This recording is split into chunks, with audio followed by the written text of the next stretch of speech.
বড় পীর আব্দুল কাদের জিলানী রহমতুল্লাহ আলাইহির মা, ও মা তুমিও একজন মা। আজকে মাগো তুমি পর্দা করো না, নামাজ পড়ো না, তুমি নিজে কোরআন তেলাওয়াত জানো না, তোমার নবীর নাম জানো না, কিন্তু কিয়ামতের দিন হাসরের ময়দানে যখন আল্লাহ বলবে যে এই ইসলামের জন্য সর্বপ্রথম কে শহীদ হয়েছে, সামনে এসো। বাবাজি একটা বেটা ছেলে সামনে আগাতে পারবে না, মহিলাদের তরফ থেকে একজন সামনে চলে যাবে, যার নাম হলো মা সুমাইয়া রাদিয়াল্লাহু তাআলা আনহা। ইসলামের জন্য প্রথম শহীদা হয়েছিল, যার নাম হলো সুমাইয়া রাদিয়াল্লাহু তাআলা আনহা।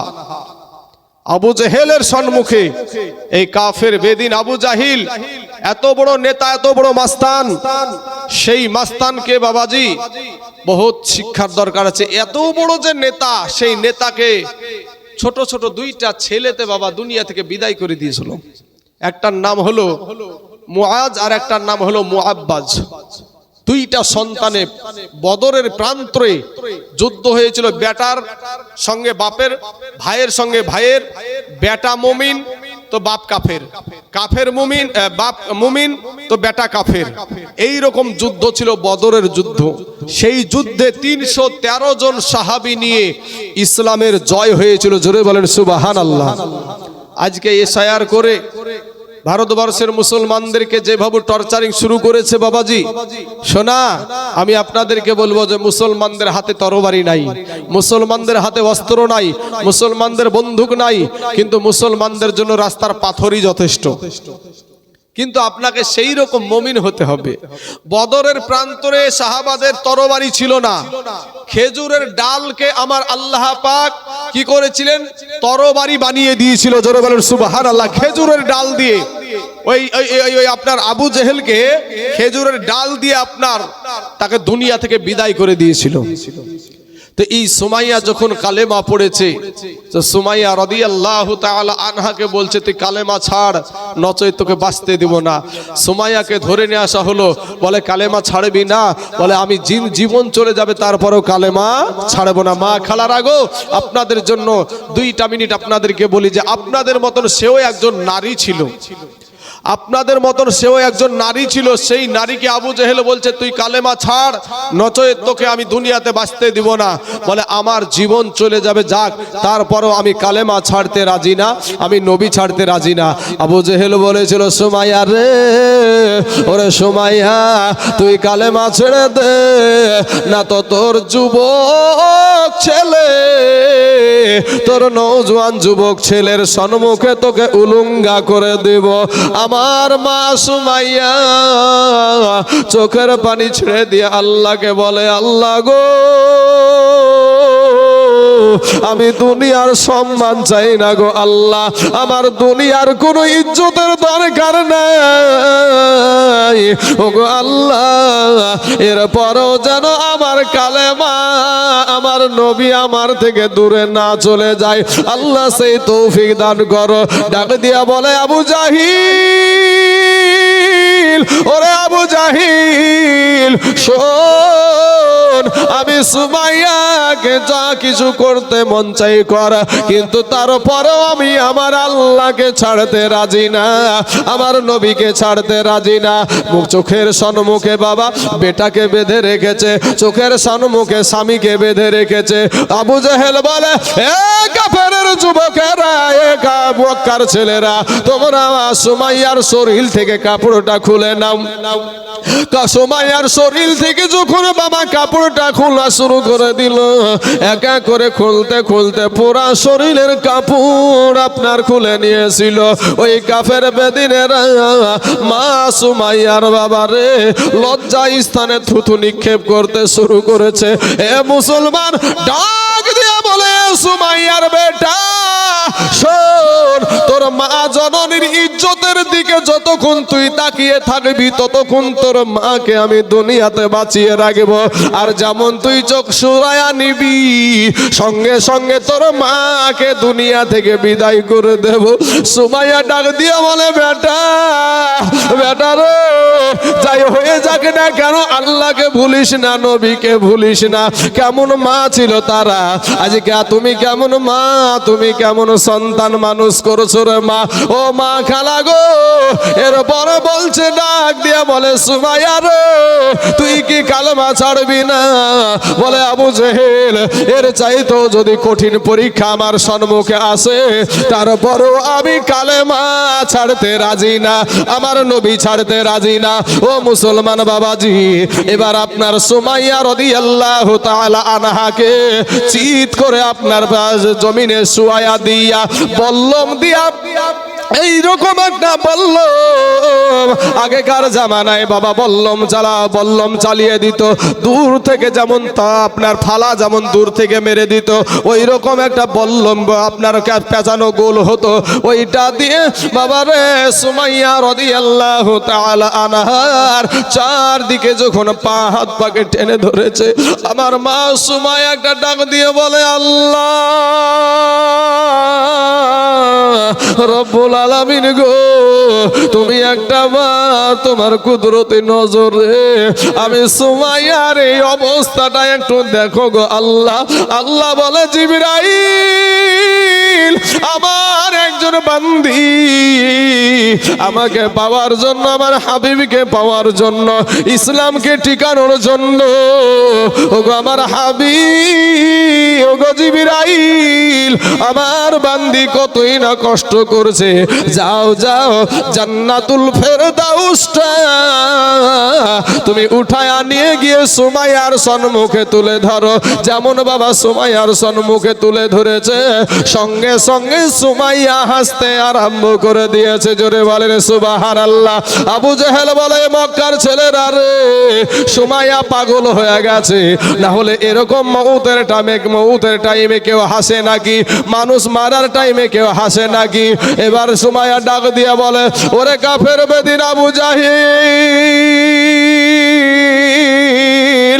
শোন রে শোন, আমি তোর মারের ভয়ে হাসি নাই, আমি পাগল হয়ে যাই নাই, আমি যার জন্য এই পরীক্ষা দিচ্ছিলাম আমার আল্লাহ সেটা আমার চোখের সম্মুখে তুলে ধরে রেখেছে।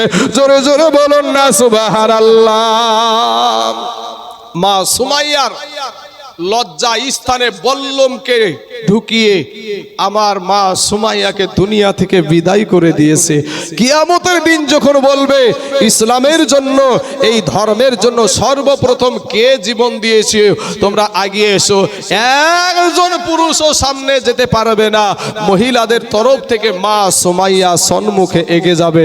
কিয়ামতের দিন আমার আল্লাহ পাক রব্বুল আলামিন যখন বলবে ইসলামের জন্য সবচাইতে প্রথম দানশীল ব্যক্তি কে ছিল, ইসলামের জন্য সবচাইতে বড় দানশীল কে ছিল, পুরুষদের ভিতরে একজনও যাবে না, পুরুষদের ভিতরে একজনও যাবে না, মহিলাদের তরফ থেকে মা খাদিজাতুল কুবরা রাদিয়াল্লাহু তাআলা আনহা উনি সম্মুখে এগিয়ে যাবেন। কারণ মা খাদিজাতুল কুবরা রাদিয়াল্লাহু তাআলা আনহা উনি বাবাজি অনেক আপনার টাকা পয়সার মালিক ছিলেন, কোটিপতি ছিলেন। মক্কার 10টা ধনী ব্যক্তির মধ্যে মা খাদিজাতুল কুবরা রাদিয়াল্লাহু তাআলা আনহা একটা ধনী ব্যক্তি ছিলেন। আমার নাবির প্রেমে, আমার নাবির ভালোবাসাতে, নাবিকে পাওয়ার জন্য, নাবিকে খুশি করার জন্য জীবনের সমস্ত কিছু মা খাদিজাতুল কুবরা ইসলামের জন্য দান করে দিয়েছিল। জোরে বলেন সুবহানাল্লাহ। আল্লাহ পাওয়া অত সোজা না গো মা খালারা। ওই যে বদরের ঘটনাটা বললাম যে দুইটা সন্তানে আবু জেহেলকে জাহান্নামে পাঠিয়েছিল, ওই যুদ্ধে আল্লাহর নবী সাহাবীদের থেকে কিছু আপনার হাদিয়া চেয়েছিলেন যে তোমরা যে যা পারবা দান করো যুদ্ধে যাওয়ার জন্য। তো একজন মহিলার কাছে কিছু ছিল না, একটা মায়ের কাছে কিছু ছিল না, আর যারা মা বোনেরা ছিল কেউ কানের জিনিস, কেউ গলার জিনিস, কেউ হাতের জিনিস, কেউ নাকের জিনিস আপনার নাবির দরবারে দিয়েছে, কিন্তু একটা মায়ের কাছে, একটা মহিলার কাছে কিচ্ছু ছিল না। এমতো অবস্থায় তার 2 বছরের একটা সন্তানকে নিয়ে গিয়েছিল, 2 বছরের একটা সন্তানকে নিয়ে গিয়ে বলছে ইয়া রাসূলুল্লাহ, ইয়া হাবিবাল্লাহ, নবী গো আপনি যুদ্ধে চলে যাবেন গো নবী, আপনি যুদ্ধ চলে যাবেন, আমার আপনাকে দেবার মতন মতন কিছু নাই, আমার বাড়িতে কোনো টাকা পয়সা নয়, আমার বাড়িতে ধন দৌলত কিছু নাই। ওগো নবীজি একবেলা খাবারও নাই, আমার কিছু দেবার মতন শক্তি নাই। তবে নবী গো আমার এই দুধের বাচ্চাটা, আমার এই শিশু সন্তানটাকে আপনি কোলে করে নিয়ে যান। আমার নবী বলেছিলেন মা এই ছোট বাচ্চা দিয়ে কি হবে, এর শরীরে তো শক্তি হয় নাই, এ তো তরবারি চালাতে পারবে না, এ তো ঢাল ধরতে পারবে না, এ লেজা চালাতে পারবে না, বল্লম চালাতে পারবে না। ওই মহিলা বলেছিল ইয়া রাসূলুল্লাহ ইয়া হাবিবাল্লাহ, নবী গো ওগো নবীজি আমার সন্তান তরবারি চালাতে পারবে না এটা সঠিক, আমার সন্তান বল্লম চালাতে পারবে না এটা সঠিক, আমার সন্তান ঢাল ধরে থাকতে পারবে না এটা সঠিক, কিন্তু নবী গো ওগো নবীজি আপনাকে যখন কাফেরেরা তীর মারবে, আপনাকে যখন কাফেরেরা আঘাত হানার চেষ্টা করবে, আপনার দিকে যখন তারা তীর ছুড়বে, নবী গো আমার এই সন্তানটাকে আপনার সম্মুখে ধরবেন, আমার সন্তানের শরীরে তীর লাগবে, আমার সন্তানের শরীরে তীর লাগবে, সেটা আমি সহ্য করতে পারবো, কিন্তু দিনের নবীকে তীর লাগলে সেটা সহ্য করতে পারবো না। জোরে জোরে বলুন না সুবহানাল্লাহ। এতই সোজা আল্লাহ পাওয়া, নবী পাওয়া এতই সোজা। কেন বাবা, কি কারণে মাথা নত করি না? কি কারণে? 10 কাঠা জমি পাওয়ার আশায়, কুপিলিয়া বিলপাড়াতে 10 কাঠা জমি পাওয়ার আশায় না। এত জিদ ধরে থাকা বা এত করা, গালিগালাজ শোনার পরও মাথা নত কেন করি না? কিসের কারণ? কারণ হলো এটাই যে তার দুধের সন্তানকে দিয়ে দিচ্ছে। নবী গো আপনার দিকে যখন কাফেরেরা তীর মারবে, তো নবী গো আপনি আমার সন্তান কোনো কাজে লাগবে না এটা জানি, কিন্তু যখন আপনাকে তীর মারবে ঢাল হিসাবে, আপনার ঢাল হিসাবে আমার সন্তানকে আপনি ব্যবহার করিয়েন। এটা কি কম ত্যাগের কথা ভাবছেন যে নিজের সন্তান নারী ছিড়া ধন নাবির জন্য উৎসর্গ করে দিচ্ছে? তাহলে তুচ্ছ এই দুনিয়াতে সেই নবীর প্রেমে পড়বো না তো কার প্রেমে পড়বো বাবা?